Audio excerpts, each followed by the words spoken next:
Right, and I see arguments as actually like that we're actually solving something in arguments. I see those as a way of showing advancing in your relationships, because when you feel vulnerable enough to say your deepest opinions with each other, even if it results in an argument, you're still moving forward in a relationship, even if it's not in the way that you like. But just to get to the root of things is you're advancing in your relationship.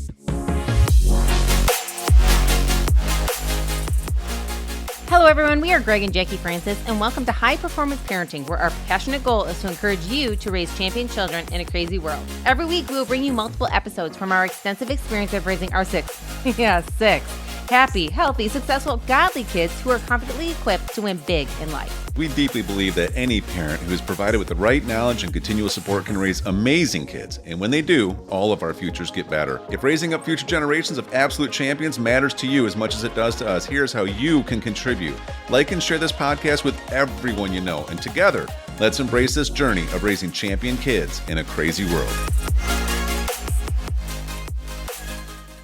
All right, welcome back. Still sitting here with some of my besties. Hello. Hi there. Chrissy and Abby and I were just sitting here talking about, again, the importance of keeping a positive outlook, positive words in all situations. And we were just sitting here thinking about the times when some of you girls have disagreements or maybe hurt each other's feelings or may say something that would cause an argument, how to handle those properly and keep our words still on track. Right, and this may not be always the biggest thing, but maybe just between ourselves, like if Abby and I maybe had an argument about something that, actually mattered to us. We've gotten really good about, if it's something just kind of silly or small, just kind of let it go, You don't have to make, mountains out of molehills. But if it's something that is actually bothering us or that has been continually going on, we have learned how to work through those situations positively, not just being like, well, I'm all upset, so she should just understand my feelings. Being, no,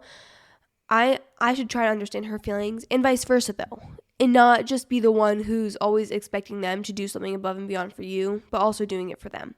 Yeah, actually, Christy's really good about this. She studies how to work with different people's personalities and the different ways they process things. And I would not say 100% because that's a lot, but like majority of the time, Chrissy's the first one to ask one of her siblings, all right, can you tell me your perspective first? Is there something that you would like to say? I won't interrupt you. And if I do, I'll correct myself because I want to hear your words first, your heart first, before I explain myself. And it's like for these arguments, when we're figuring out different people's, like, how are you feeling? Mom and dad have taught us how to help each other and work it out, not always with mom and dad's help, how to do it between each other. And if it is really major, we can bring it to mom and dad to have the outside opinion. But they have been teaching us how to have a calm argument between each other and how to see both of the perspectives to try to get a good solution between us. And this is also where love languages can come in. Like, I know my sister Bella, for instance, she has a words of affirmation love language, quality time love language. So you can't really, if she's trying to have a moment with herself, you can't really just intrude on that. She needs a moment to collect her thoughts. But for me, I can think really quick on my feet. So I could just start, with what I'm trying to show her right away. But she just needs a minute to collect her thoughts so that she can come in and be the best version of herself when trying to figure this out. But other siblings, I just need to maybe re-explain myself a bit. I might just need to be like, okay, I didn't mean that. This is what I meant, and I'm sorry I worded it that way, and I can see how that made you upset. What can I improve on for next time so this doesn't happen again? That's kind of what I've learned to do, rather than just being like, okay, this is my perspective. This is what I thought you did. Just being like, okay, what do you think I can improve on? And it's so sweet because I sleep with Drew and Ellie in their bedroom, and a lot of times I try to avoid arguments at night. But if there's something that's really bothering us and it's just us two literally in that room at a calm moment, I'll be like, okay, let's discuss this calmly. And we're really figuring things out there. And from then on, the next morning, you're feeling closer, you're feeling more united, and you're just feeling happier with each other because you calmly discussed it, not yelled at each other, not got mad at each other all over again, but actually considered each other's perspectives and love languages so you can actually get to the bottom of this. That's such a key point, Chris, is talking it over calmly and listening to each other and saying, how can I improve? All that brings an argument down to a less chaotic level. It brings it to a level where people actually can be vulnerable versus feeling like they have to be defensive. And the minute people start feeling defensive, that's when, you're not connected at all. And so I think it's great that through the years you have studied this, because it's a great example for everybody else, but you're consistent with it. That's the key. Is I think one of the things about working through arguments and being, future focused on them and being positive during them is really having a place of, I'm going to keep working on this and be consistent with it. And like when we were learning, me, Bella, and Chrissy were going through a hard time a while ago about arguing with each other and being kind to each other while arguing, not being rude, using the right words. Mom and Dad taught us to not use the words never and always. So, because that can hurt your identity. Let's just say like you never do this in an argument. That is not true. Like you don't say the word never and you never say the word and you don't say the word always. And it's like Mom and Dad are teaching us how to, we don't always have to get Mom and Dad to help us with the outside perspective, so we can deal with our arguments calmly and not have to always get Mom and Dad to help us. They have taught us, but if there is situations, they want us to get them if it is needed. But like learning the love languages, learning if this person needs a minute, or just realizing the right words and the right language to go to each other, like being kind while arguing. You don't want to hurt their identity. You don't want to say words that speak directly to them. You just want to say maybe their action is like this. And also making sure you think of the outside perspective. You think of the argument as a whole, and how it will help you in the future, and just making sure you keep all that in mind. Mom and Dad has taught us how to do that, so when us siblings argue with each other, it's has a lot more peace in it. It has a lot more calmness in it, knowing that both sides understand how to argue this out. Mm-hmm. It's so true. And I think that's one of the things that we focus on, because everybody's going to argue. Like, it's inevitable. You're not going to agree on everything. Right? I mean, situations are going to happen. I mean, we all live together in the same home.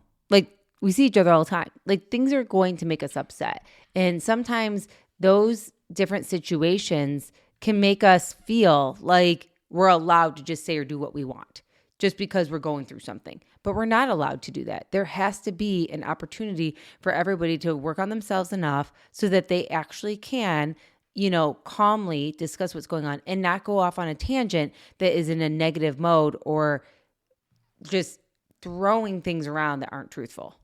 Exactly. And I know that everybody in our family is working on something. So before I just jump to conclusions about what they might have done wrong, I'm thinking about what have they been working really hard to improve on? Like, maybe it's not interrupting me. Maybe it's maybe I got annoyed when they would just maybe say, well, you did this wrong, before they actually told me what I might have been doing right. So we've gotten a lot better at complimenting before you tell them what maybe they did wrong. Like, you've done really good at not interrupting me lately. I'm really proud of you for that. And that's really helped us be able to discuss things a lot better. But I felt kind of hurt when you did blank. That's a lot better way of putting it than, well, I felt really hurt when you did this, so I think you should improve on that.